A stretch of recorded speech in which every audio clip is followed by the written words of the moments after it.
tout-puissant, l'incomparable, l'admirable conseiller. Nous te levons pour ce bon moment. Rien n'est comparable à toi. La vie éternelle, le Zoé du Père. Nous te bénissons. Merci pour cet après-midi. Nous croyons que tu es là. Tu veux nous parler, l'agneau de Dieu. Jésus, merci pour ta parole. Moi, je crois que, Seigneur, ta parole va nous changer. Moi, je crois que ta parole va nous transformer.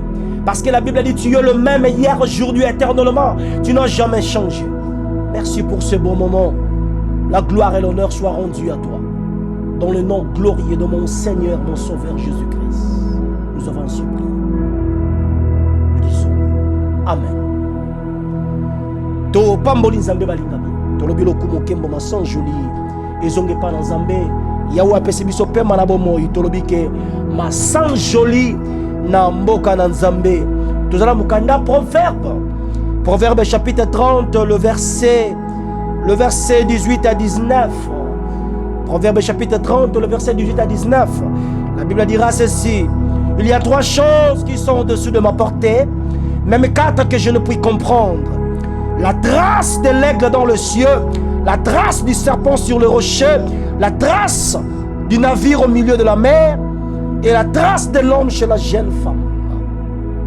Alléluia.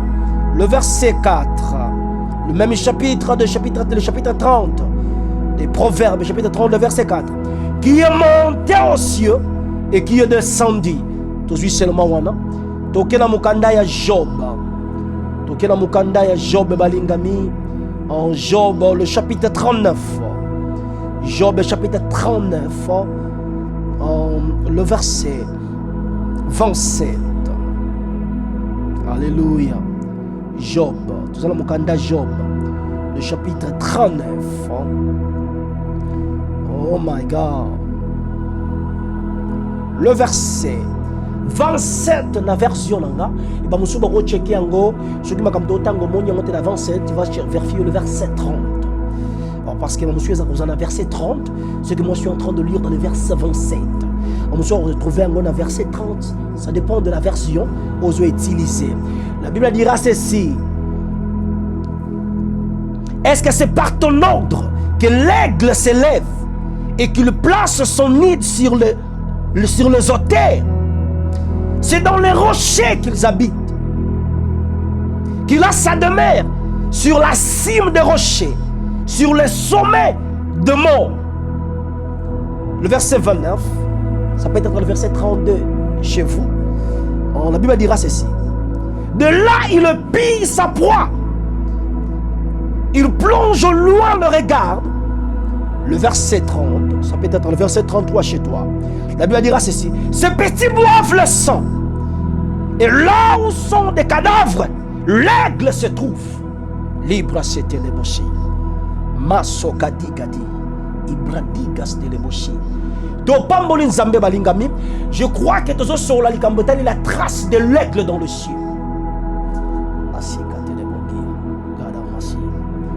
La trace de l'aigle dans le ciel. Trace il y a aigle na mapata. Wande le rote au solo là. Mais na trace il y a aigle mapata. To banda ko simba likambotali la chasse de l'aigle. To banda ko toucher likambotali chasse il y a aigle. To banda ko toucher mouke likambotali chasse il y a aigle. Parce que tous la série ou tous sur likambotali la trace de l'aigle dans le ciel. Agira zolo bezala makambo zolo que la ebongo za 4. Mais na 4 nango moko nango eza nzela ya aigle na mapata. Bon tu bande ko solo mon poso tu ko leka. Ko talisa ke nzela ya aigle na mapata eza nyoso zalango besoin na vie. Pourquoi? Parce que nzela ya aigle na mapata soko bandi ko marcher na nzela wana souci abo mo na yo ko sila mikakatano ba difficulté et aussi là tout simplement parce que bandi ko tambola nzela aigle na mapata. Mais question ça que aigle tambola na mokilité asala nzela na ye na likolo pote na likolo et c'est ka bombo yezali Bible bi ezala likabo moko te kitoko seulement ko uti na likolo pa papa donc makamba kitoko utaka na likolo pa pe o aigle comprendre que na mokili makamba kitoko ezate koke na boîte de nuit kosaka na basi kosala kolangwa eza makambo kitoko te aigle comprendre que nzela kitoko eza na likolo mais na aigle zo marcher na ye na likolo agira bandi kokamwa abi mais nazolinga na sosola bilembo nzela ya aigle na mapata posa ya gira za tout moment que aigle zoleka aza na facilité la sigate le bogi le brasiga telebogia ma se badagi ibrosika telebogi la go prasita la basia ima se katolobosigi ago se la di medago si bradi kastelebosi le gate prasike ma sotolobosiga ya pola itamani la go se badaia le gosa me pradagista la basia à tout moment aigle zoleka agira za na besoin de comprendre nzela na ye. Maintenant, dans bisika tu kotanga na mukanda jo. Parce que nous allons passer na simba mokeli kambetali seulement chasse ya aigle. Ils a tellement monene. Na ngulu na nzambe to sola portion ya opesa biso. Parce que sur la chasse ya aigle ponanga, nazo obligé ko sauter. Pour na banda ko simba chasse ya aigle parce que bisika to zali na chasse ya aigle à moins distance. Mais na sauter pour la banda ko toucher mukena ngulu na tata likambetali trace amin likambetali na temo to sur la trace ya aigle to banda ko simba mukeli likambetali chasse ya aigle. Na verset 27 et cause la verset 30 pas na yo na chapitre 39 ya Job. Zamazo il Job. Et c'est par ton ordre que l'aigle s'élève. Zamba tu na Job awa na sima na difficulté à Job. Nzamba mimoni sina tourbillon. Ah, Nzambe na ngai. Nzamba mimoni sina tourbillon. Mais ton otala, ton Nzamba bisa Moïse. Tombola nzete okabola mai liboto eleka. Ton Moïse a tombola nzete mu pepe. Ezo uta nesika moye bimaka. Lokola ya tourbillon, bando kabola mai. Maintenant Nzambe wana a se manifester. Et pas Job na kata tourbillon, a sola na Job. Nzamba se manifester na kora tourbillon. Abimi bongi sa pona otuna yo ba question ya no langai. Ya ozoloba nani moto yo oya sangi boye bazolinga a questionner boania nanga. Abimi bongi sa pona otuna makambo yo fo ya no langa. Abi lo mo tant na bandeko tant na taki fondation mokili yo zagi wa. Po ba géologue ba hotel c'est le roi ba yebi mokili. Parce que nzamba otuna tant na taki fondation mokili. Ba géologue bazaka wapi abitango ngana tsaki fondation ya mokili bazaki wapi mais nzamba otuna Job tona tsaki fondation mokili zayo tona otsa fondation mokili yo Job bazaki wapi mais nyonso na tiako na simba na seulement bisika nzamba zoloba est-ce que aigle se levera na ordre na yo aigle mataka likolo na ordre na yo Job a une réponse au Ribis Nzambe.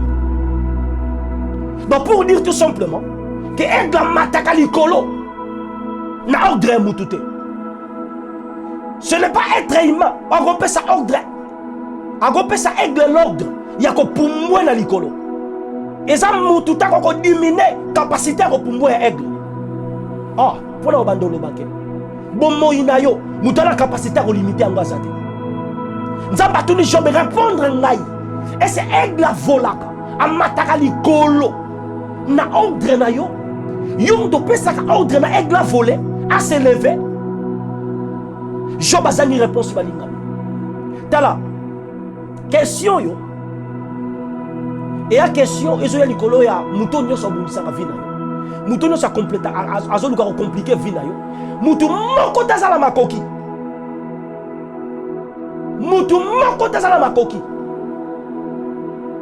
likona bomo inayo parce que pour aigle kende likolo eza na volonté ya mutuna ya mutute pour aigle voler na likolo eza na ngona ordre ya mutute ya na capacité ya mutute donc pour yo kende musika bien nommé eza na ordre ya mutute eza na besoin ko zela ordre ya batute Nzamba tout na Job, est-ce que ça na ordre na aigle vola likolo? Donc cela veut dire et ça seulement na ordre ya Nzambe. Donc c'est Nzambe na pesi aigle makoki, il y a ko voler 3, 4, 5 km de la terre. Donc Nzambe na pesi yo makoki likabo, capacité don ozana ngo ezaka yawo ntapesi yango. Ezaka ka yawo ndako limité yango. Tala.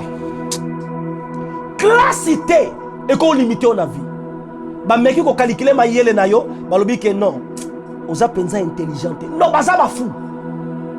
Baza ba fou parce que mutu akela yo, quand mutu a la capacité à koloba, niveau capacité na yo.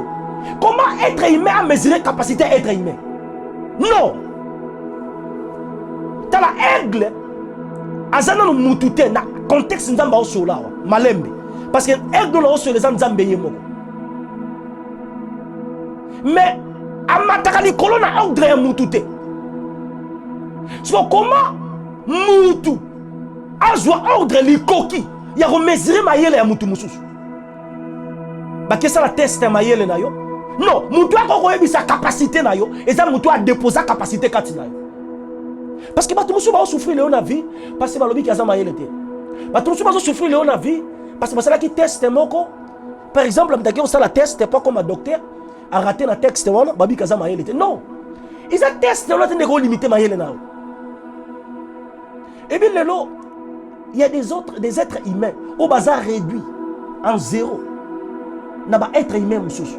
Donc être humain vandi na bureau azo peser na commandement ya nani. Parce que mutu akela yo, c'est le même temps qu'on détermine niveau yo ko voler, niveau ko mata. Donc ba checker ma yel no ba hôtel omoni is average class. Donc azana ba classe ya ma yel moko ase. Non, yaza génie, yaza. Wana mutu ndazo azo pesa ba titre yo. Non, I disagree. C'est le même mutu tala. Mutu a yebi capacité, il y a produit, ils ont mukolo produit.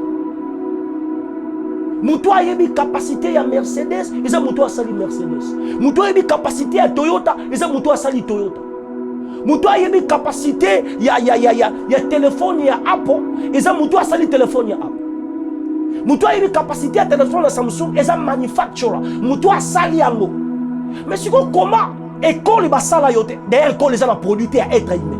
Mais bazo banda ko déterminer capacité à mo. Kon di marabu zo ba ya boete.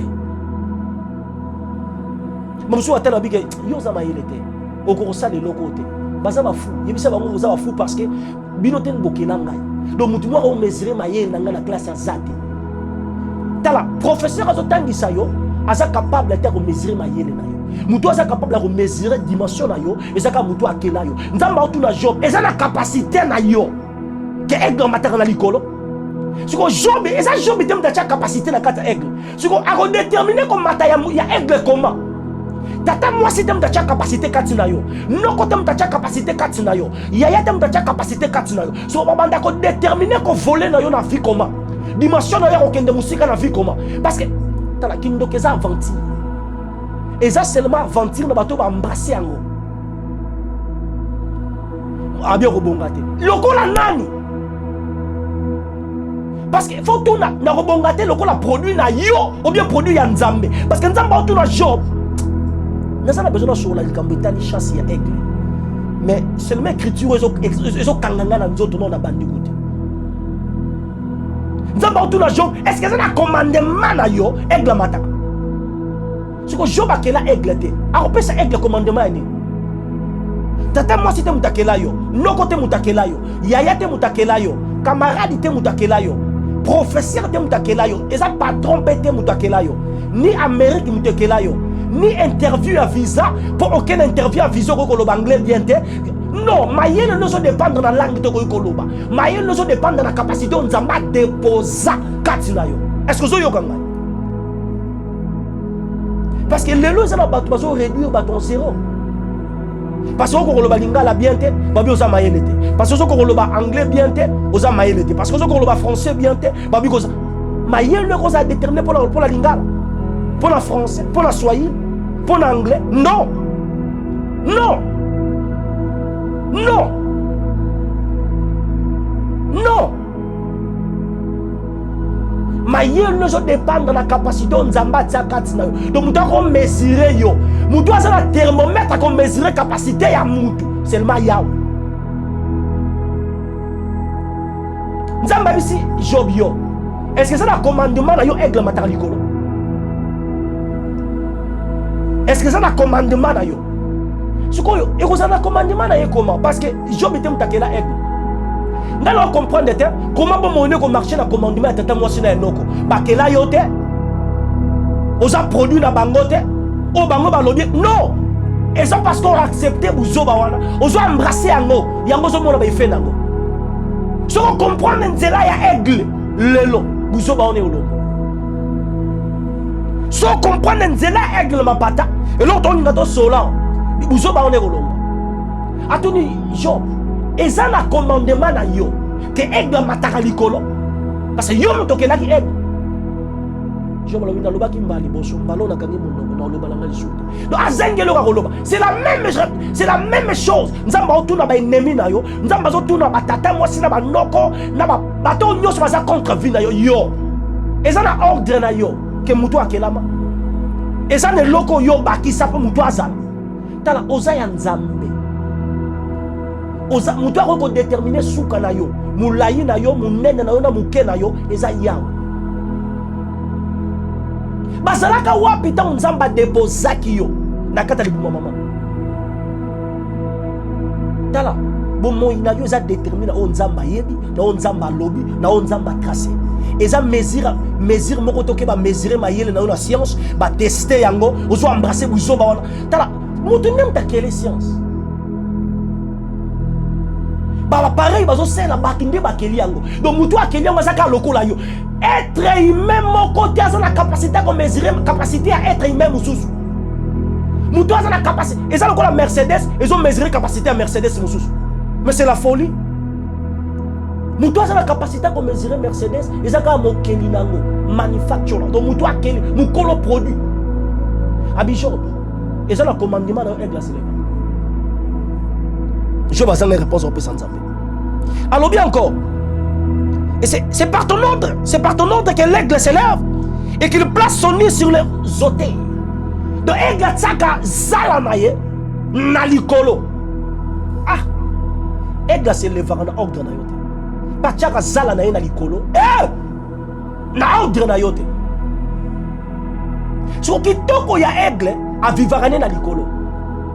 Yo te mtoko déterminer capacité na voler. Yo te mtoko déterminer loko ya linga sana na likolo. Yo te. Ka mutu akela ye, mutu la capacité à déterminer. Ta la mutu a la capacité à déterminer vina yo zaka mutu akela yo. Ezaka mutu akela yo. Abia tsa zala na ye na likolo. Aha. Donc zala ya aigle ezaka na likolo. Agira Zoloba, la trace de l'aigle dans le ciel. Nzela aigle ma pata. Maintenant, Nzamba autour de Job, yo. Est-ce que aigle s'élèvera na ordre na yo? Non. Cela veut dire, Zala na yeza na likolo. Eza yo? Non.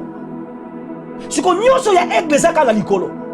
Nzela na likolo, Zala na likolo. C'est ça ce qui est important. Je crois que dans soit likamba Nzela déjà. Mais Zala na ye, ezaka na likolo. Zala cela veut dire ndaku na ye. Ndaku ya aigle zala likolo na mabanga na ba rocher na ba montagne bisiko ke no mona ba zala ya aigle likolo na montagne in mountain top in the mountain top likolo na bangomba bisiko ke no mona zala ya aigle atumaka zala na mabele te omoni loko zo bomba yo parce que zala zala mabele ndaku na yo zala mabele. Et c'est la robe en doté. Zala na yo zala mabele. Azolo bake. Et c'est par ton ordre que l'aigle s'élève et qu'il place son nid sur les autels. Yatsaka zala na ye na ba oter na likolo na bangomba. Likolo na nzete likolo na ngomba. Bisika aigle tonga zala na ye. Atonga zala ni na mabele te. Donc nda problème le ko zo bomba yo oza c'est trop. Autant bon nzela se ndako eza na nzela se Yango moni buzoba dans mesurer mayele na yo. O tata moi ça le bezo kokisama. On no quoi le bezo kokisama. Tout simplement parce que ozo tambla na nzela ese, webi nzela aigle te. Siko yo zala ya aigle za la likolo. O aigle na zo sola eza nzambe. Na mukanda ya Exode 19:4 alobi, omoni na transporta kibino na mapapu ya aigle. Donc aigle za nzambe ye moko. Mais dans le Jean, à partir du chapitre 1, ce qu'on dit 12, 14, Bible est clair. Dans le nyonso ba ndimi a besi bango ndingisa makoki. Ya kokoma bana na nzambe. Moi na aigle za aigle. Moi na aigle za aigle. So aigle tonga kazala na na likolo. Tala bobi kabomo ya bonzambe. Il faut tonga zala likolo. Soko lala kana se. Baza na facilité ba fina yo. Baza la facilité va dominer yo, baza la facilité va compliquer vie na yo, baza la facilité va loka yo. C'est pour cela que tu vas voir mon Seigneur. Le Seigneur Jésus-Christ abandonne la na sete. Yesu abandonne la na sete bali. Jésus vivait na montagne. Na tongo a quitté ses disciples to kende na vie. Butu abandonne l'examen dans le sam. Ko bondela likona ngomba. Le matin, ndako kita ici bango token. On se comprend que aigle dans solo là, c'est le Seigneur Jésus. Parce que même si Job yo, ils en a out dans des aigle se leva. Non. Atongaka zala naye na hauteur na likolo dans les rochers là où il habite. Na rocher, bisika aigle tongaka zala naye. Ce qu'on omoni na mukanda Matthieu chapitre 17. Dans Matthieu chapitre 17, Yesu a récupéré Jean, a récupéré Jacques, a récupéré Pierre, a même bango na mountain top, a même bango liko na ngomba. Pendant que la kisa bango zala naye, bisika vandaka. Parce que batambula naye, mais bayebi bisika avandaka. Oza muto bangomba. Bango to bazolala, yazaka toujours liko na ngomba. On l'a la trop, na la la trop. C'est pour ça qu'on est bandok ba osala buso ba lingi ba sala. Tala. Et là on a le besoin frère. On me temps bandok ba faire na buto, bazo pumbo na buto. Bazo fina bato ba lali na se. Muto alali na likolo ba ofile. Ba okota. Ba oleka wapi? Ba oleka wapi? Ba okota wapi? Que Dieu nous aide. Tout comme à niveau dans ce là. Abia tonga zala na dans le hauteur. Zala aigle za likona ngomba na montagne. In the mountain top, likona ngomba aigle tonga zala na. OK? Zala zanda bisika vanda. Siko yo vanda wapi? Parce que Yesu aza aigle. Dans Matthieu chapitre 17, Bible est sur bisika vanda likona ngomba. Et dans la Bible, dans le Nouveau Testament, on a dit que outil likolo, naza muto likolo. Dans Jean chapitre 17, la prière à tabernacle, la prière sacerdotale, azo talisake. Papa batela bango parce que baza mokiliote. Ndenge moko ngai moko naza mokiliote. Donc naza muto likolo parce qu'avant la likolo. Parce que demain na yeza na likolo. C'est pour ça mokilo ko jamais ko dominer.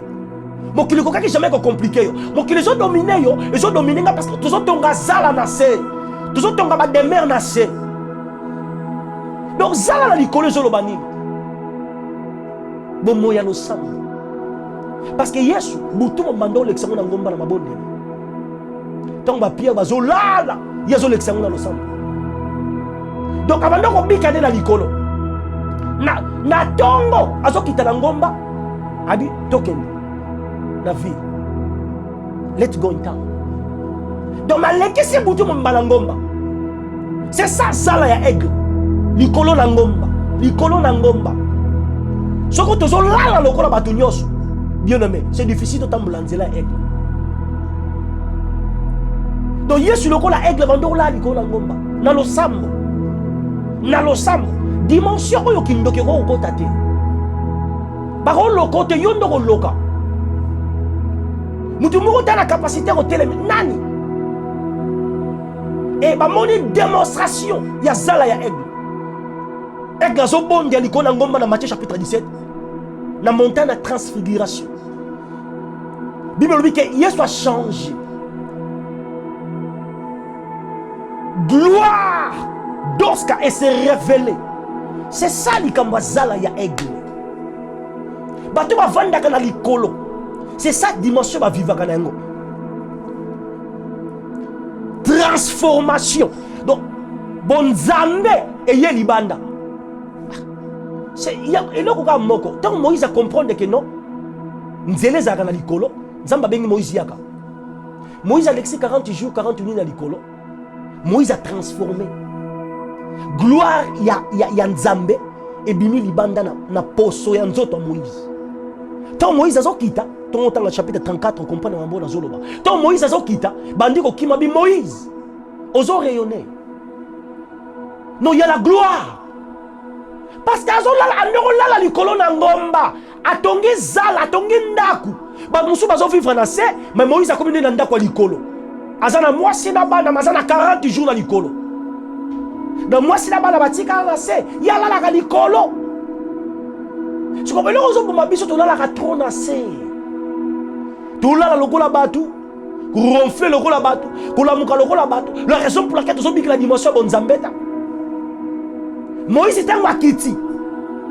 Babi nous ont rayonné. Yes, il faut rayonner parce que atika ki nzela ya se.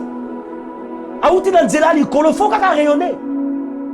Parce que demeure na yezaki na rocher. Ah. Bible zolo bana mukanda Job bisika totanga. Que demeure ya aigle zaka na rocher. Parce que Moïse aouti na rocher, aouti na ngomba, na libanga. Tanga zokita. Bato lobi non. Moïse, ils ont le loco moko likona yo. Ozo rayonner. God bless you. Ozo rayonner. Ozo rayonner. Tala, kotika banzela ya se. Eza solution à nyonso. To kende na dimension ya likolo. To matayaya na dimension ya likolo. Bisika aigle vanda pa to nganda kuna. Agira zolo ba trace aigle na mapata. Trace aigle na mapata. Maintenant, le Mukanda Job, Bible lobby, c'est par ton ordre que l'aigle s'élève et qu'il place son nid sur les auteurs. C'est dans les rochers qu'il habite. Donc il y a Vivarande la Liba. Oh.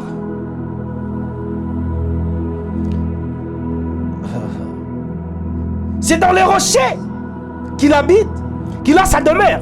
Sur la cime des rochers, sur les sommets. Très important. Maintenant, il faut sauter. Pour ceux qui ont sauté, dans verset 29, il faut que la 32 panayo, Bible lobby, de là, il pille sa proie. Donc, kunanda salaka chasse naye. Il a sauté pour la commande de l'eau dans l'ingana. Kunanda bisika aigle salaka chasse naye. Cela veut dire aigle vivaka na likolo na ngomba. Atambola na likolo. Mais à partir ya likolo nde aigle salaka chasse. Aigle aza likolo ya nyonso. Sa façon yako péché ou sa façon yako ça la chasse. Ils ont tellement élevé.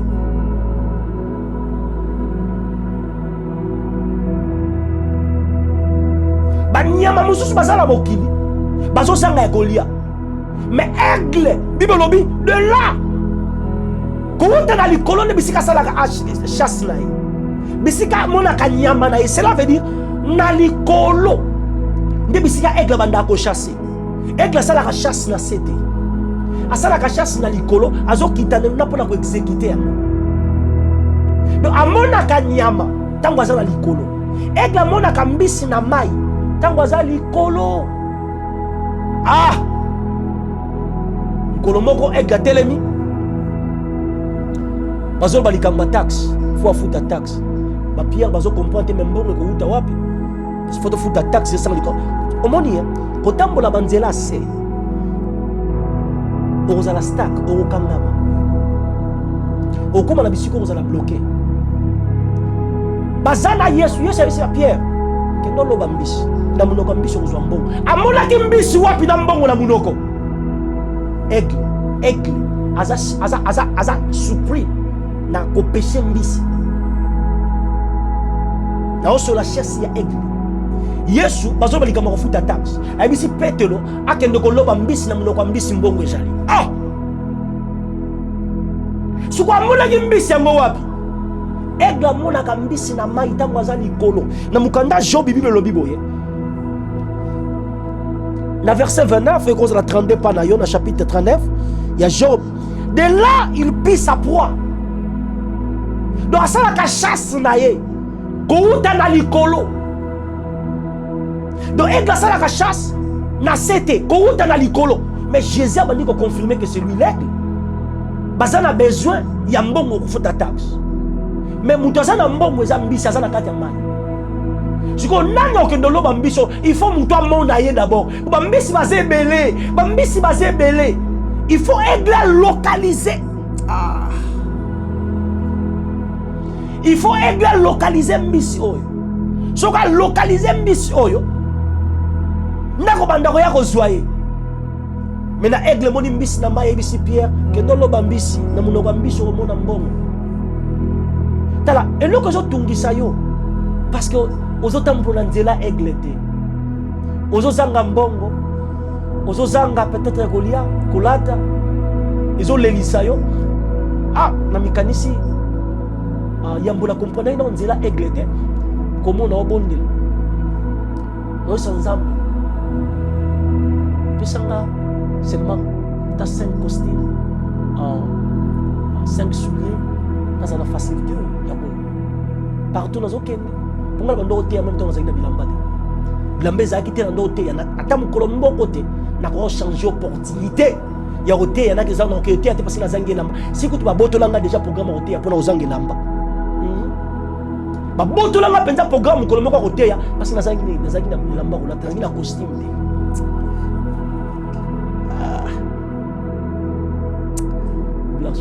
Jésus. Si babotolanga programme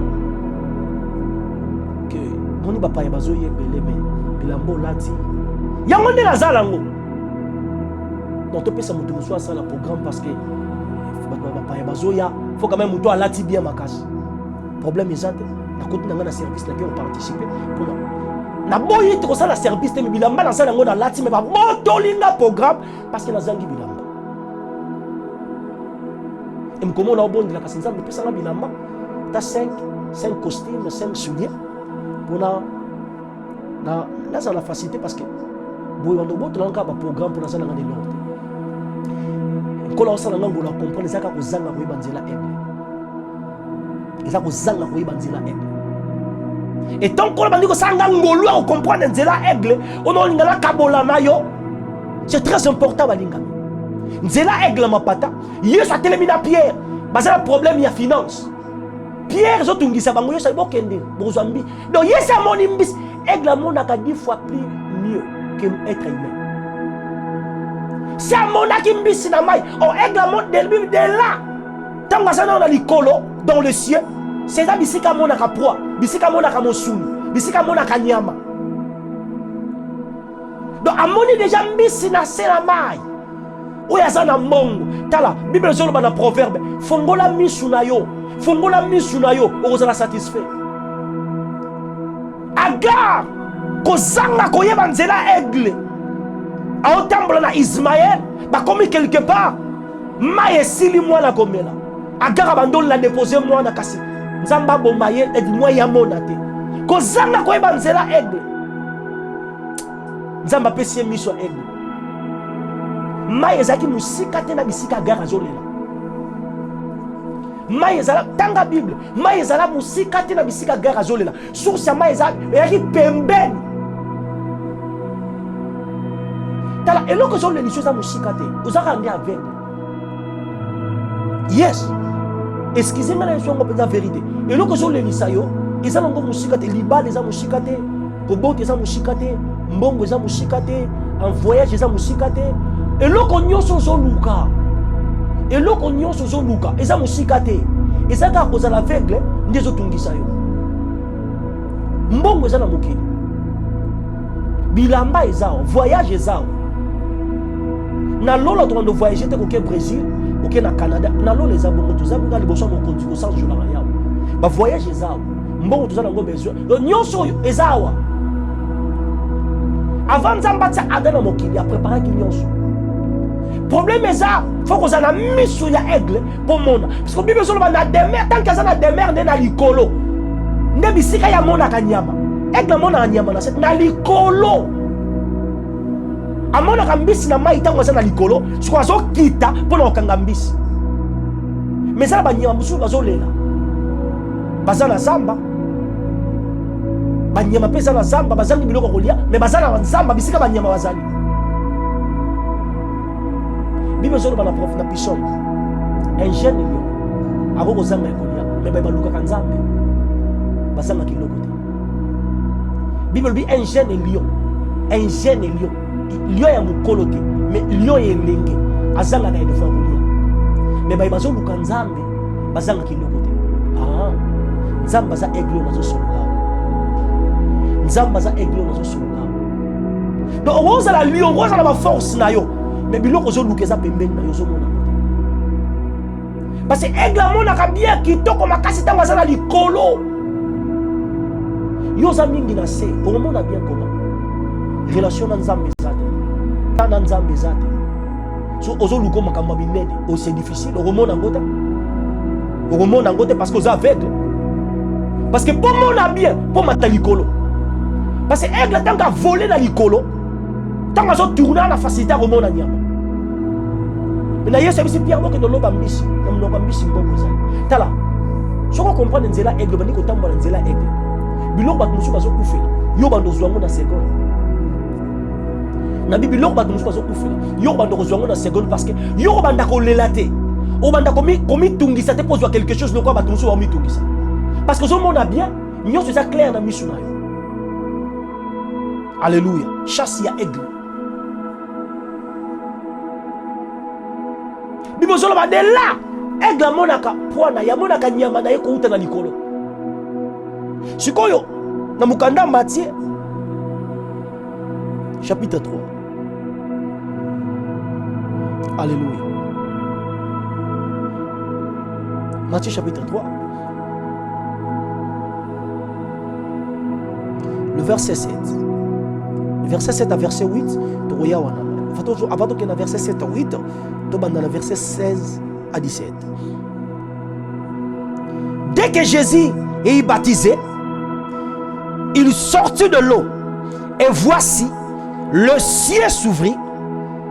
Il vit l'Esprit de Dieu descendre comme une colombe et venir sur lui. Et voici une voix fit entendre des cieux ces paroles. Celui-ci est mon fils bien-aimé en qui j'ai mis toute mon affection.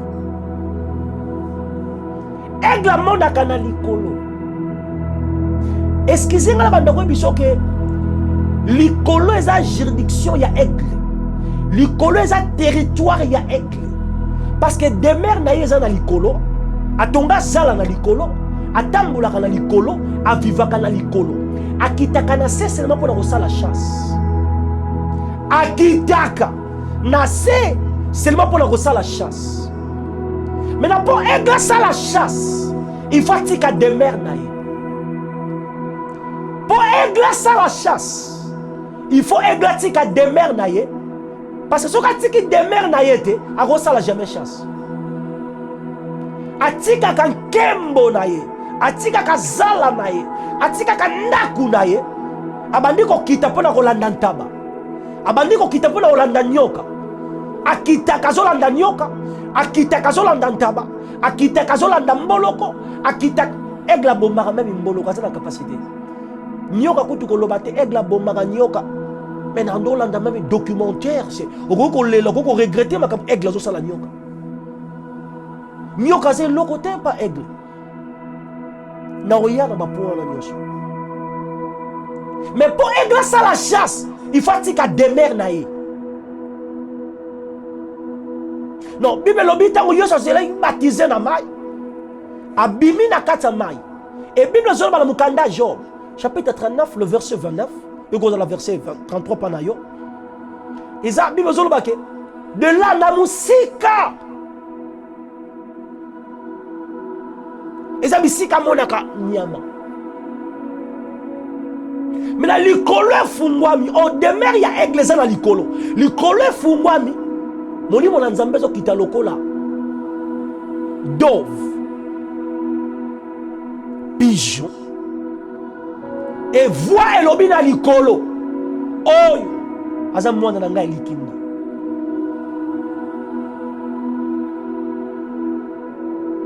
Oyo aza mwana. Donc likolo moniye, aigle moniye. Mais c'est pour ça que Jésus-Christ c'est l'agneau. L'agneau de Dieu. Donc aigle moniye a localisé pour la chasse. Et aigle a pointé. Oh, et là qu'on y a ce aigle a pointé à Bomango. Aigle a pointé le Seigneur Jésus. L'aigle que je parle c'est Dieu. Dans le livre d'Exode 4, en 19, le verset 4. Alors bien transporté qui libère dans ma papouille aigle. Maintenant, à récupérer le Seigneur, à zone mémaillé sur la croix, qu'aucun de beau maillé. Donc, aigle sera kangi nyama, na ba talon na ye, a même kango na li kolo. C'est pour ça hier, ce fois que nous koufaka na li kolo sur la croix, parce que aigle n'a sali chasse. A longo lié na mokina même na li kolo, pour que beau maillé. Donc, chasse ya aigle, il faut attika demeure na ye. Ok. Ce qu'on a dit sur le langage normal. Ce qui est qui demeure, chasse au salamate. Ce qui est qui demeure naïe, chasse zate. Pour chasser salama, il faut aigle qui demeure naïe à yana mokili. Ce qui alandaka nini, banyamempi. Aigle alandaka. Banyamo baza impi. Aigle alandaka banyamo baza impi. Aigle alandaka banyamo baza impi. Nabi aigle alandaka banyamo baza impi.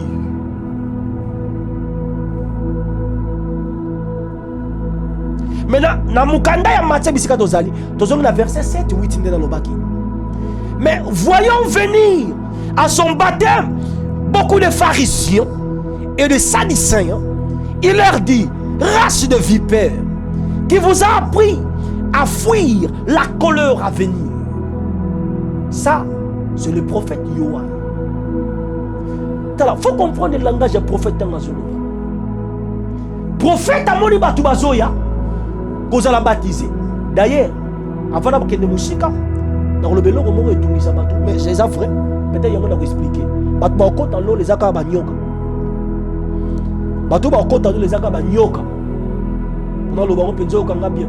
Bateau ba côté l'eau là les aka ba nyoka. Ba nyoka ba muselekete ba nyama mabe kande ba côté l'eau. Tout ça lobi et là on y a ba docteur. Ba nyoka kande ba côté l'eau là. Na o expliquer ango. Maintenant, nazonga la bisika na zalaki. Jean ont baptisé.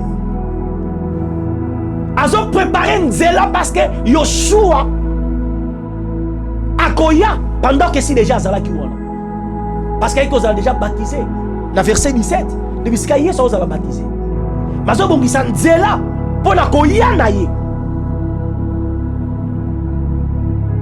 Maintenant, ils ont bongisa zéla. Banyoka baye. Oyo prophète Ndazolo. Matthieu chapitre 3, le verset 7 et le verset 8. La Bible dira ceci. J'entends ma moni bango, ma pharisien, ma sadducéen, ma héros à la baptiser. Ah, j'entends les bango. Mais on va s'en battre.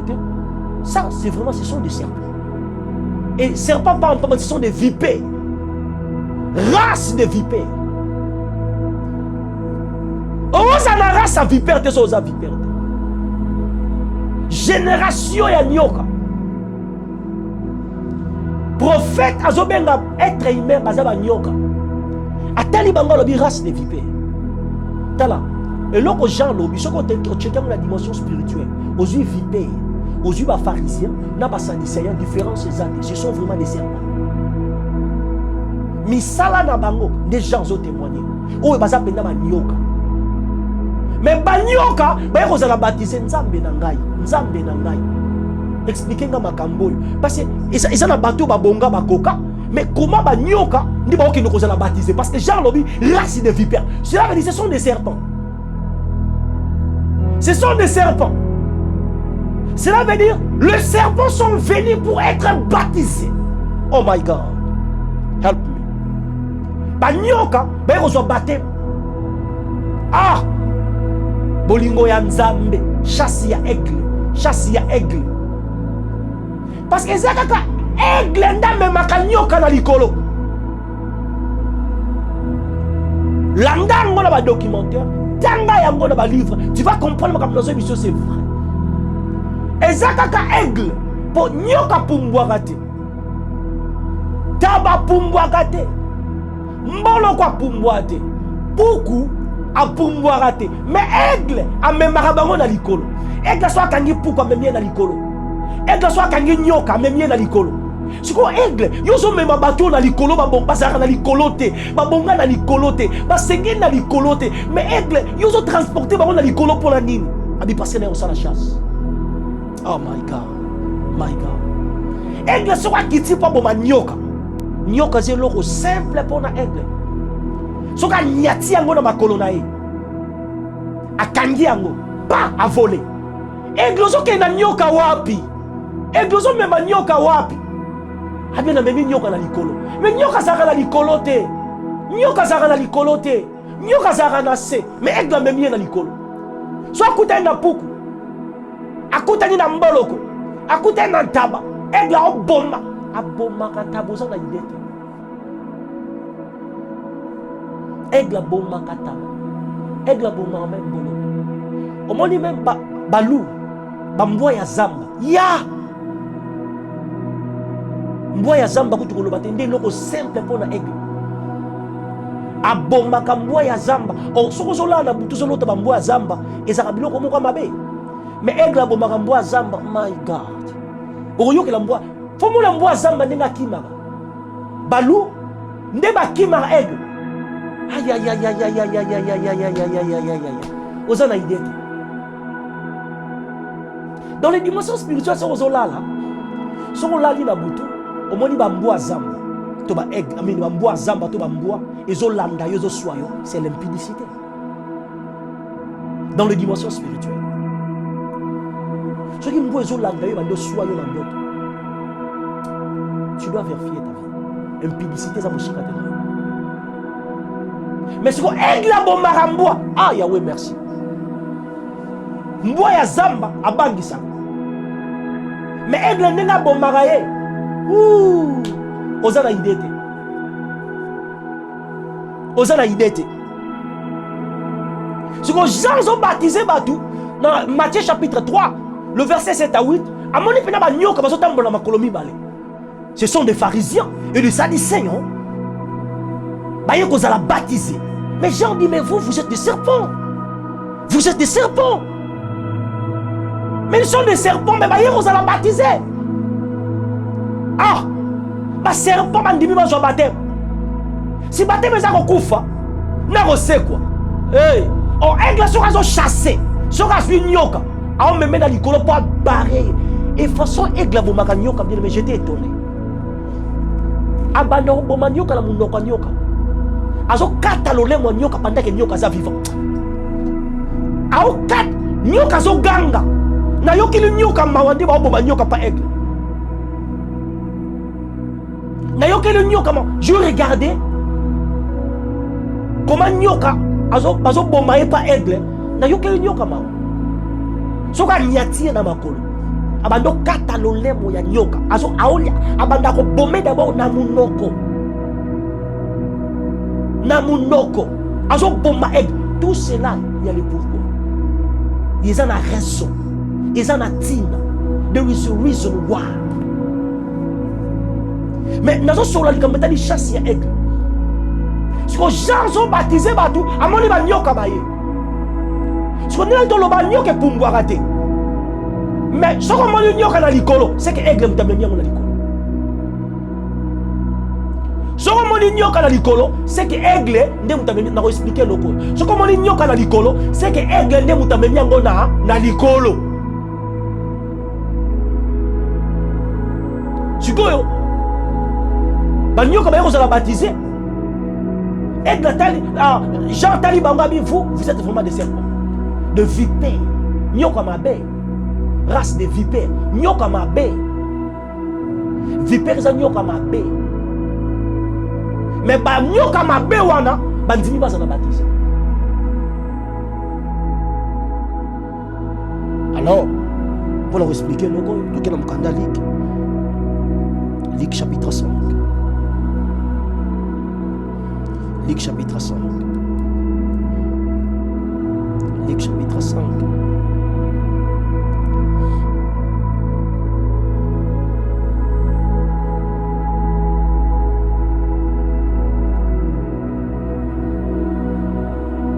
La Bible dit ceci. Le pharisien, les scribes murmurant et diront à ses disciples: pourquoi mangez-vous et buvez-vous avec le publicain et le gens de mauvaise vie? Le gens de mauvaise vie.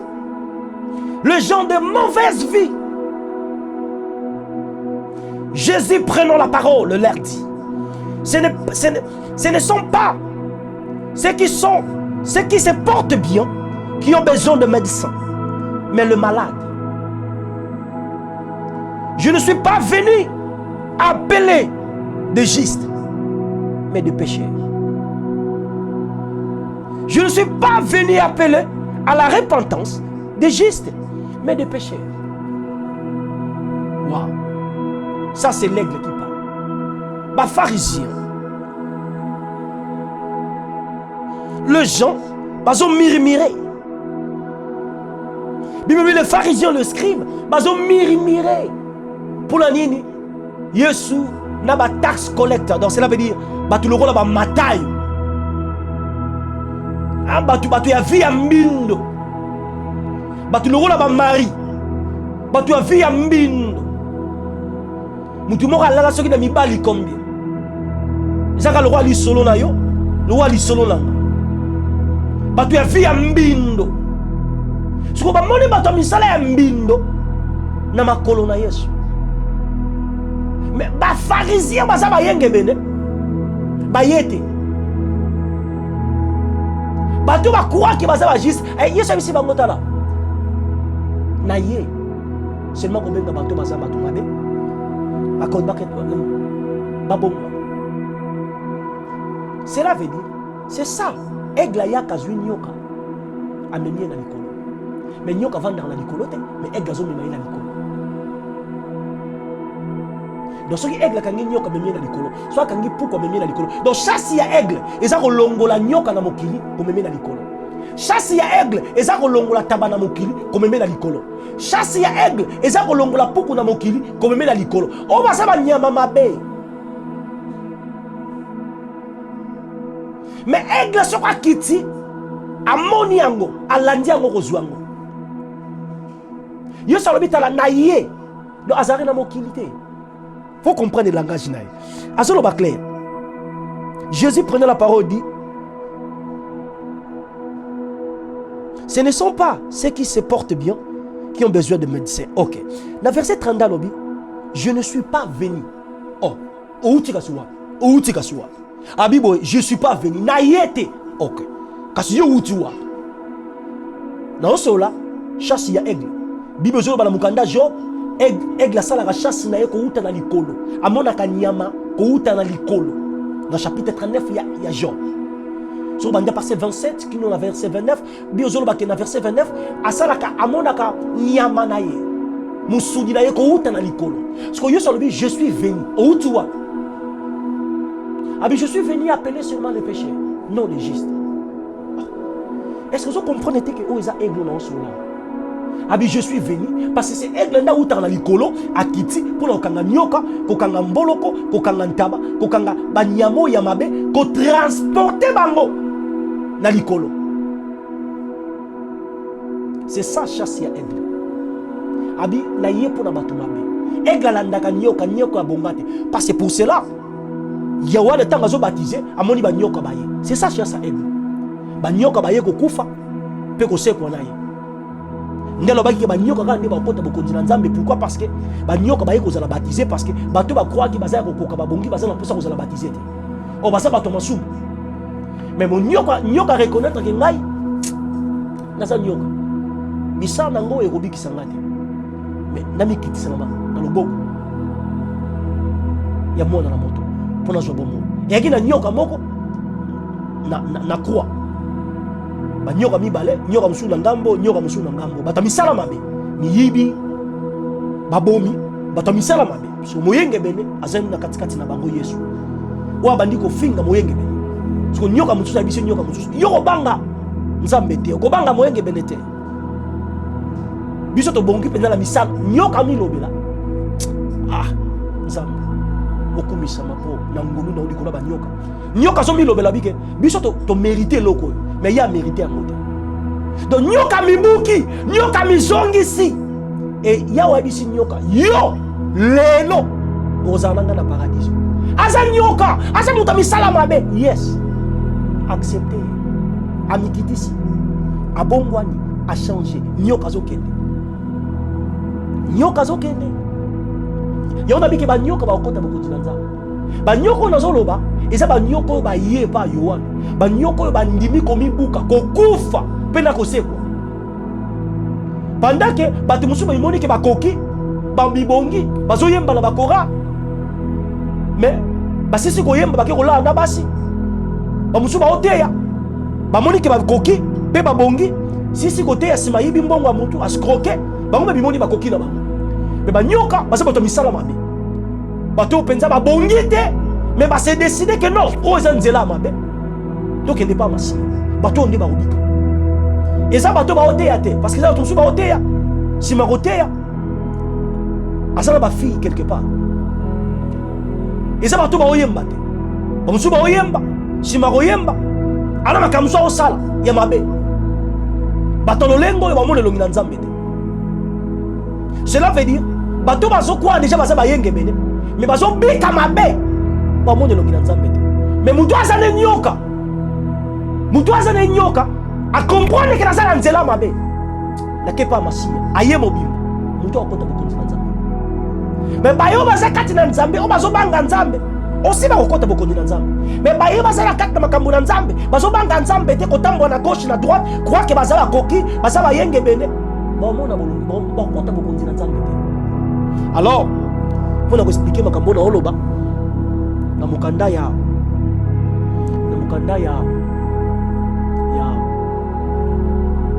Actes des Apôtres, chapitre 10. Apôtre Pierre, azali bien na nzala makasi. So apôtre alingi ko sambela. Pongonga lo sambo. Il faut amata likolo pa no sambela parce que nzela aigle za na likolo. Tango ke ko sambela. Na ko sambela na ye, Nzamba a révélé makambo. Amoni litoko nat. Et uti wapi? Ah! Actes des Apôtres chapitre 10. Nzambe kumisa. Apôtre amoni litoko et uti na likolo. Mais na litoko et uti na likolo ezokita. Mais likolo na litoko. Apôtre Pierre alobi boye na Actes des Apôtres chapitre 10. Amoni ba quadripe, amoni ba reptile. Cela veut dire amoni ba nyoka. Amoni ba miselekete. Bauti na lola. Bauti na lola, bauti na likolo, bisika aigle zalaka. Nanya memaka bango na likolo, c'est ça le problème.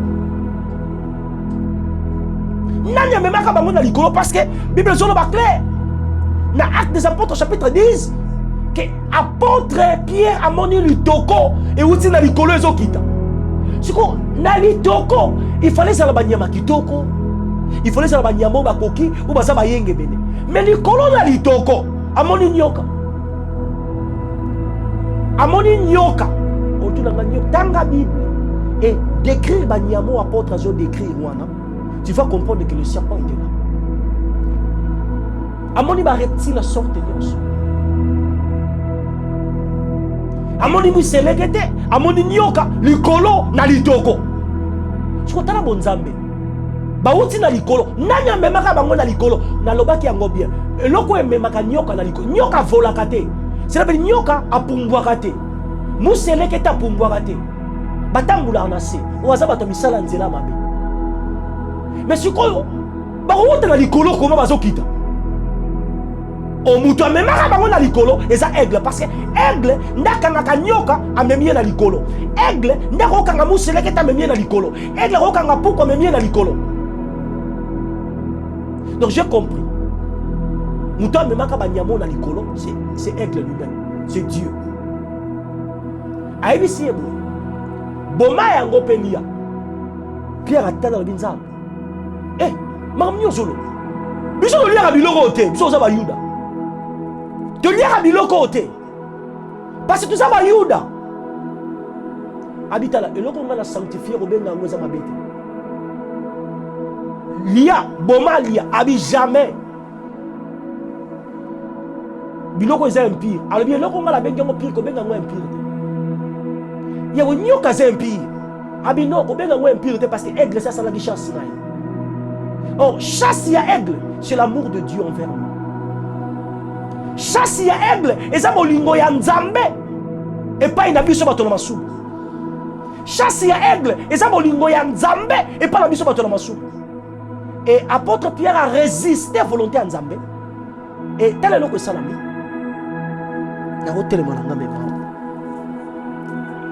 Et là, on salami bien aimé à matata. Litoko et bandi comme mata. Il fallait quitter. Litoko et bandi comme mata. Et zongi na lo le kei. Nyoka zo kende wapi. Museleke takia baké na likolo. Ah. Mais Pierre azamo Yuda atikali. Nzambe biselo ko ngana bengi pi ko benga mo impire. Ah Nzambe merci. Ba nyoka lokola biso wa miseleke te lokola biso. To mona likula litoko Pierre amonaki na mukanda Actes des Apôtres chapitre 10. Litoko ezo mema ba nyoka. Oh litoko c'est la parole. Litoko c'est la parole. C'est pour cela que Yohana a baptisé. Azo ba bongwana pote bo continent Nzambe komi. Kati kati na bino bo continent Nzambe ye. Parce qu'en anglais, the kingdom of God is at end. Mot wana besoin utiliser et anglais à kala. Cela veut dire le royaume de Dieu est là. Bo continent Nzambe za kati kati na biso. Bo continent Nzambe za déjà. La Bible dit dans mukanda ya Romain. Le royaume de Dieu ce n'est pas à manger à boire, mais c'est la paix, la joie dans le Saint-Esprit. Cela veut dire le royaume de Dieu parmi nous. Et ça déjà à parce que dans la terre il y a un royaume. Dans un royaume, la trace est aigle. Les soleils sont beaux.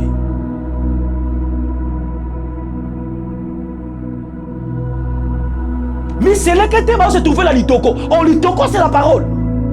Mais comment on a dit Yohana Zoteya a bon la porte beaucoup de Nzambe zaka beaucoup de Nzambe ye katikati na bino.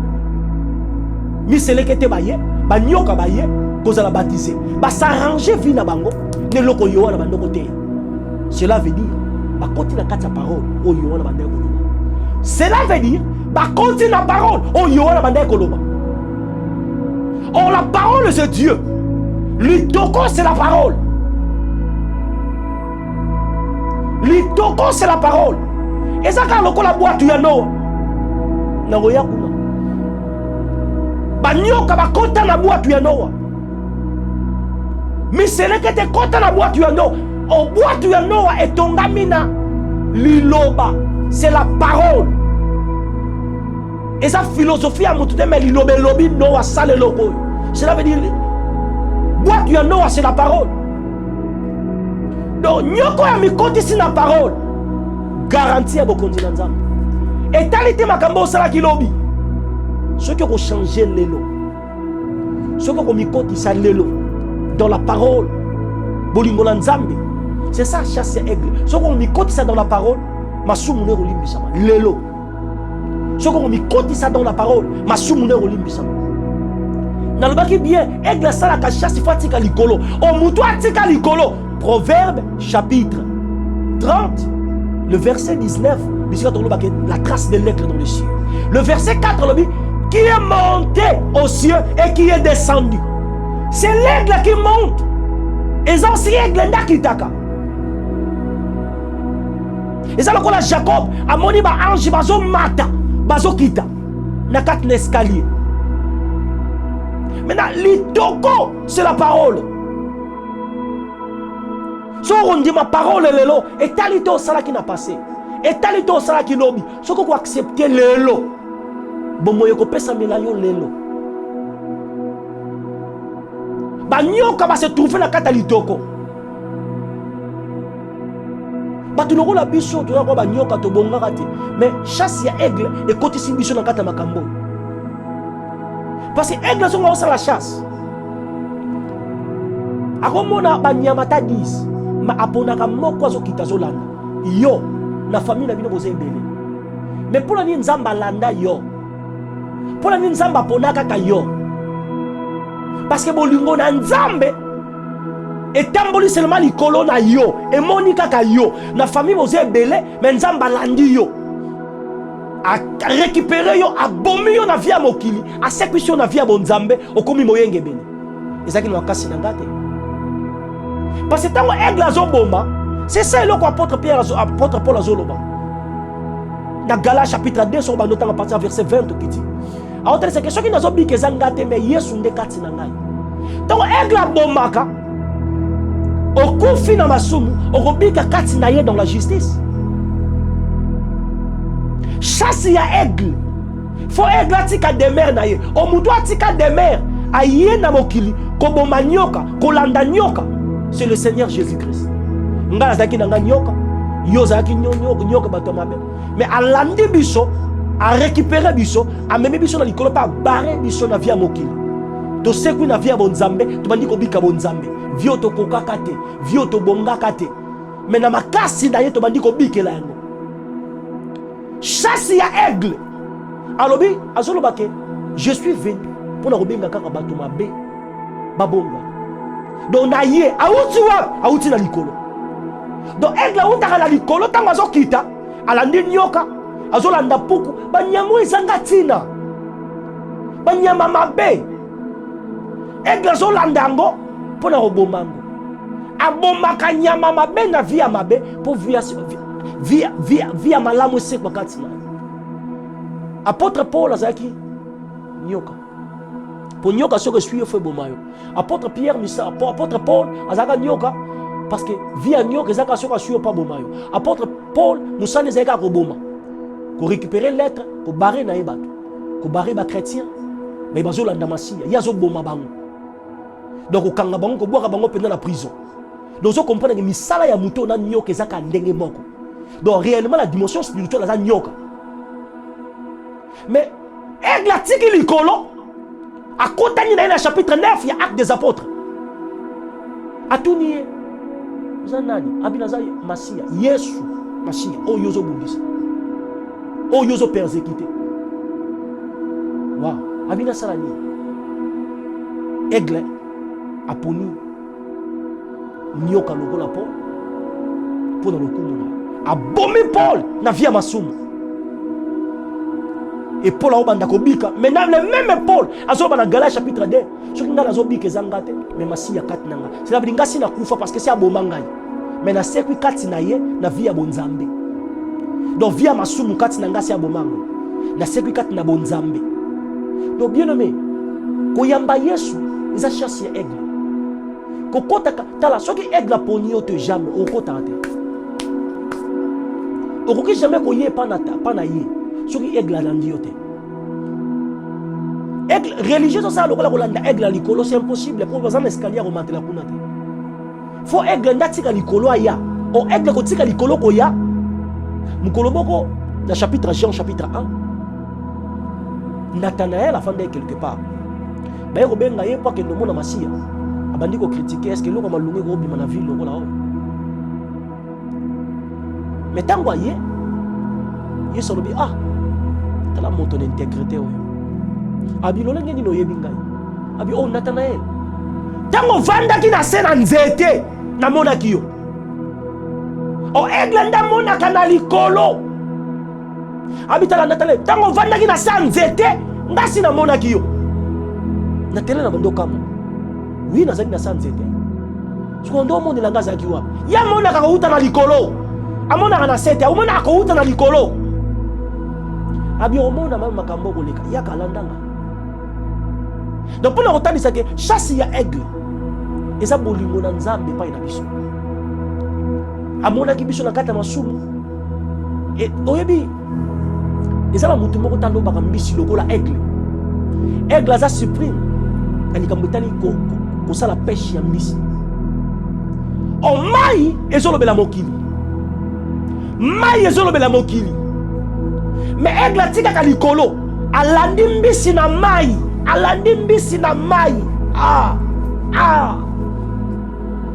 mai ezolobela mokili mais na aigle azolanda mbisi akokanga mbisi na mai na mokili batu lokola biso tozaka na mokili batu mabe batu lokola yo ozaka na mokili musu na kilanga na molangwa na kindumba ponga la botama na mosantu te peut-être yo botama mosantu mais ngala botama mosantu te na via mabe na mokili aigle tika likolo elandi batu lokola biso elandi batu lokola biso soko yo botama mosantu Yesu aloué mais batu lokola biso aigle bimisa biso na mokili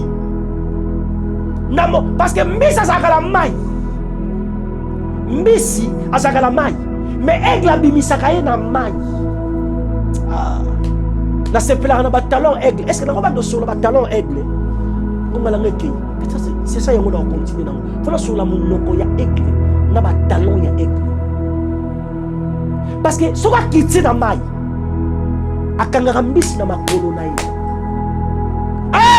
makolo ya aigle nani nasola makolo ya aigle nani nasola makolo ya aigle nana posa nasola makolo ya aigle kolo sunga ngai pesanga miso soki akiti na mai akot bien aimé amonaka mbisi na mai aye pa mbisi emati likolo mais ça c'est grave mbisi azobima na mokili directement na mapata mais na loi ya pesanteur ekosala te na loi ya pesanteur mbisi akomata likolo te mais nana azomema ye na likolo eza aigle siko loi pesanteur ekosala nini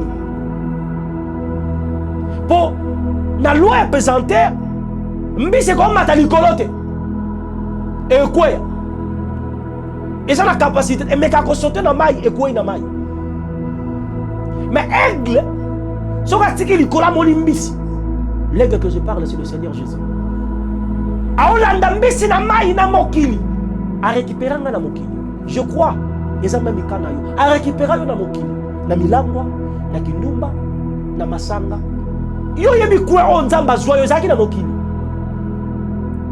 oyebi kwe oyo ozala okuka kobima te iba mosusu na mitunaka mais nabima na makambo okoma na susuki boye naza déjà na makolo aigle omemanga na likolo eza ka na yo eza na ka na nga parce que c'est difficile otuna nga na bima na mokili koma na explique o na se trouva na moni aigle akotisi makolo na minute oyo ebanda kosepelisa nga ekomi bololo parce que aigle soki anyati mbisi pa makolo aigle bien aimé c'est grave peut-être na osolango na batalon na aigle so eza c'est grave batalon na aigle basonge bamanzaka ya makolo na ye soki moni mbisi na mai eleki ndobo mbisi asikivaka ndobo makosikive makolo ya aigle te mbisi asikivaka ndobo batieli pena ndobo boye alie monyama pa akimi ndobo baye balobaka na ndobo bakoyebisa ezala bambisi bakimaka file ezala bambisi bakimaka file ezala bambisi bakimaka penza ndobo mais makolo ya aigle okimango te makolo ya aigle okimango te parce que aigle ntango oya na mai Marie azala na kati ya mai mwasi ya ndumba mais makolo ya aigle nyati ye pa epuis soki makolo ya aigle nyati yo esili okei olinga te okei biloko ebanda kosepelisa biso ekoma bololo biloko ezalaka ya ntina apôtre Paul alobi soki natali yango naomona kusa biloko eza penza pamba mpona nini nazalaka na makambo buzoba ya lolengo oyo onakoya koyeba te soki aigle elobaka ngai te donc aigle elobi ngai ebimisi ngai na mokili nde na comprendre nazalaki na esika mabe makolo ya aigle nde esalaka chasse makolo nakobanda osola sikoyo nde makolo ya aigle nde esalaka chasse parce que aigle abomaka nyoka na makolo alobaka mbisi na makolo abomaka meme ntaba mboloko na makolo avant munoko ebanda makolo. Mais pourquoi chasser aigle bandaka na makolo? Nzambe nanga merci. Nzambe nanga merci. Je crois que tu reçois la moi mouké ngamutali makolo parce que chasse aigle zo bandaka na makolo. Omokili. Je crois que par la grâce de Dieu, par la grâce du Seigneur, tu makolo aigle, makolo aigle ne sala parce que faut la tchango na jeune là. C'est tant que par la grâce de Dieu, parce que par la grâce du Seigneur, moi je crois qu'il y a beaucoup de points. Il y a on peut s'habiller sur la oya ligne, mais faut te souligner makolo aigle, na monoko aigle, makolo aigle, parce que tant que la chasse à aigle, na chasse à aigle. Maintenant, tu continues dans mon aigle. Dans ma colo, il y a aigle. Parce que aigle a l'oba à la biloko mi balé. Ma colo. Abandi ko bomba na monoko. A l'oba ka na ma colo. Na ba talon na ye. Na manzaka na ye. So a côté si yango na mbisi. Esili. Mbisi akei. So boni ba osala lo inga okandi na mokili ko zonga wana baza lo na ndobo ba osikive ndobo makolo aigle te po makolo aigle okende mobimba makolo aigle soki muta koti na makolo aigle sili buzoba mokili bosana akomo bika na likolo okende kuta mbisa koma likolo nzete or si nzete yango nde zaka na mukanga ya Eden nzete abomo donc soki aigle lobi mbisi amema woli ko na libanga to na likolo na nzete bisika aigle nezali bisika zala na yezali siko mbisi ke kosala ni likolo nzete mbisi koti na parole mbisi ke kosala ni likolo libanga o libanga c'est la parole nzete abomoyi c'est la parole siko aigle zo mema mbisi na moni mutu wa mbisi likolo nzete na bibe mutu wa mbisi yosala ni likolo nzete o mbisi ala nzete te mbisi ala mai nani mema mbisi likolo nzete eza aigle nani mema mbisi likolo libanga eza aigle so ke na zala aigle omona mbisi mutu wa mbisi omona mikuwa banyama mais banyama bazaka na mokili mususu na mai so likolo na ngomba na zala baosani mutabomaki bango mutamemaki bango za aigle. Or likolo c'est le territoire de Dieu, likolo c'est le territoire de Dieu. Soki bamoni yo bamoni nga na likolo nani amemi biso na likolo c'est ça aigle. Nanzela nini aloba kinga na batalo na ina manzaka na ye bisika fona bandosolo manzaka aigle makolo ya aigle agira zoloba trace ya aigle na mapata nga na comprendre na ngango te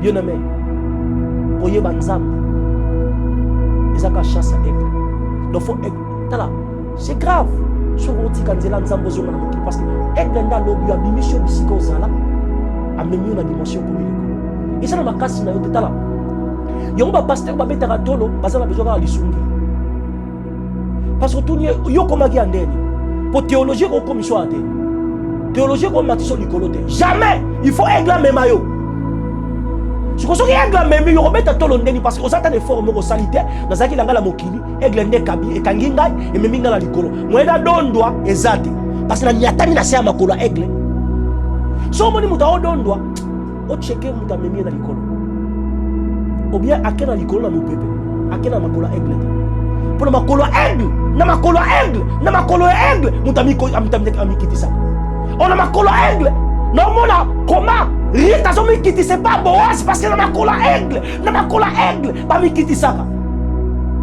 so moni mutamata aigle makolo aigle te pour aigle lobaka na makolo na ye aigle lobaka na makolo aigle sala ka chasse na makolo rite au monde a humilité zaki na parce que na makolo aigle na makolo Boaz. Oh le vrai Boaz c'est l'aigle, c'est le Seigneur Jésus-Christ.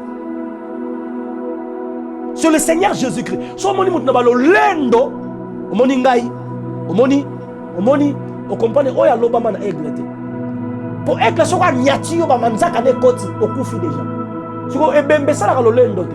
Si vous ça lolendo, ça veut dire au kufate. Ozola na basi comment, ça veut dire au kufate. Ozoyi bambongo comment, ça veut dire au kufate. Parce que ce qui aigle, c'est abomi yo, o la na basi te. Oyi ba basi te, oyi ba mbongo te, o ça la ventir te. Parce que c'est au kufi. Donc on a likolo que seulement cadavre mobimba. Parce que c'est au kufi. Parce que moni des autres dans le corps, dans l'église. Oui, que bateau ba loba na aigle parce que muto loba mi na aigle ça déjà asa mokufu. Makolo ya aigle de ça la chasse. To ko banango na Nzambe wa pambola biso. To ke ndobondela. OK bondela Nzambe. Makolo ya aigle, makolo ya aigle. Makolo ya aigle. To ke bondela Nzambe balinga mi. To ke kumisa Nzambe. Merci et pas dans Nzambe pour la bolingo pe bolamu na ye. Mais na nyonso to sur là bien aimé. Point yango yo. Lilobo yo eza aigle ko ye pa na yo. Cela veut dire aponi yo pas mema ona likolo. Liloba oyo eza aigle aponi yo parce que liloba na Nzambe soko ye na vie na yo Bible lobi e utaka na likolo na mukanda ya Esaïe e utaka na likolo ndenge moka mbule betaka pona ko germer ko bimisa kona na mabele ndenge moko liloba nanga eyaka pona ko bimisa kona pona ko kokiselo kona tindeli yango. Ça veut dire que liloba na Nzambe ye pa na yo pote ya watindi yango pa na yo pona ko loba yo na mokili na vie ozana ngo ya mabe na vie ya buzoba ko bimisa yo ko mema na vie ya likolo. Ndoko loba soki nazo bika ezanga te mais Yesu kati nanga parce que na mokili sina kufa nanga nazo bika ka bomoya bo Nzambe. Na bon de l'ingami, c'est l'opportunité. Ya koyamba Yesu lokola nkolo pe mobikisi. Soko yamba na Yesu te, c'est opportunité ko ta makolo aigle. Parce que liloba o eza aigle nde pa na yo. Soko yamba na Yesu te na linga cela, na kolinga seulement répéter cette prière. Après moi, koloba seulement Yesu na ndimi ke naza mosumu. Na mikitisi na makolo na yo. Limbisa masumu nanga. Merci pour la bolingo na yo. Kotika lola. Koyela mokila masumu. Kobikisanga. Ndetina otindi loba oyo. Pour la bomoyi nanga. Na accepte yo. Lokola mokonzi. Pe mobikisi. Ya bomoyi nanga. Na pesi yo. Bomoyi nanga. Lelo. Pe libela. Zala nkolo pe mobikisi nanga. Na kombo na Yesu. Amen. On sali prière aux amours en Nzambe. Eglazo memayo na likolo. Eglazo memayo na likolo. Donc bon la pour la balinga minyoso. Pour na ba na Nzambe minyoso. Peut-être dans les situation moko difficile. Soko landi parti à liboso. Tu vas comprendre que nous avons besoin seulement ya biloko mibale. Zala eglazo na likolo. Na nzela les na likolo. Soko osali de mer na likolo. Osali kangami na nzela likolo. Biloko zo luki bando lukayo. Biloko zo luki bando lukayo. Oluka libala, mbongo, kobota, voyage. Ya monde ko landa yo. Pourquoi parce que comprendre nzela aigle. Nzela aigle za na likolo, zala neza na likolo. Bosana biloko pa mpamba yase. Kangama na nzela likolo parce que mon problème eza boye. Biloko nyoso ya se ezo benda yo musika na Nzambe. Souci parce que voyager na nous ezo benda yo musika na Nzambe. Et d'autres choses, libala, ils ont ben parce que si on dit que tu as souci nango, moi semble les athées. Si tu as souci à robota, moi semble les athées. Donc tu as souci à mbongo, moi ça, ils ont ben d'ailleurs musika. Mais bon ça na yango. Tonga zala no likolo, sala demer no na likolo bisika aigle zalaka. Tambola la nzela likolo. Quand on solo benzela likolo, ils ont nzela li mabondeli pe liloba na Nzambe. Na mozindo na ya. Je crois que si on l'a dit, il y a aigle, tu vas comprendre que nous avons et de là, éternel le Dieu n'a pas de pour la balinga millions. Obazo yoka, le ba oyo, toba obako yoka kango, la bonne dans le nom de Jésus. Le boko na yo nzamba bikamu et assisté moko na mosusu. Ya ona bonde yo pambola ndeko mwasi ndeko mobali. Ngolo grâce na yo ebila moko na mosusu. Kimia na yo eumela likolo moko na mosusu zala tata to zala bana pona yo kolo babeli babika na kombo na Yesu baina mikakatana bamona loboko na yo dans le nom de Jésus ba lembi pesa bango makasi ya komata bayo to lali na seto kwei telemisa pesa biso makasi ya ko voler mais ba biso na dimension likolo vie de prière via jeûne via liloba na nzambe ezala bomoi ya ngonga nyonso pe ya tango nyonso kolo pesa biso makasi ba etolembi kolo sunga biso afin que to marcher dans nzela aigle to mona kembo na kombo na Yesu to bonde mais yawa batela yo mais yawa protéger yo mais yawa favoriser yo mais longi na nzambe engala na banzela na yo loboko na nzambe ke liboso na yo ekangola yo na banzube pe na mikakatano nyonso mais ngolu pe grâce lipamboli na nzambe ezala partage na yo na kombo na Yesu Masiya to bonde to bi amen. Zamba pambola yo, Zamba pambola yo, Zamba pambola yo, Zamba pambola yo.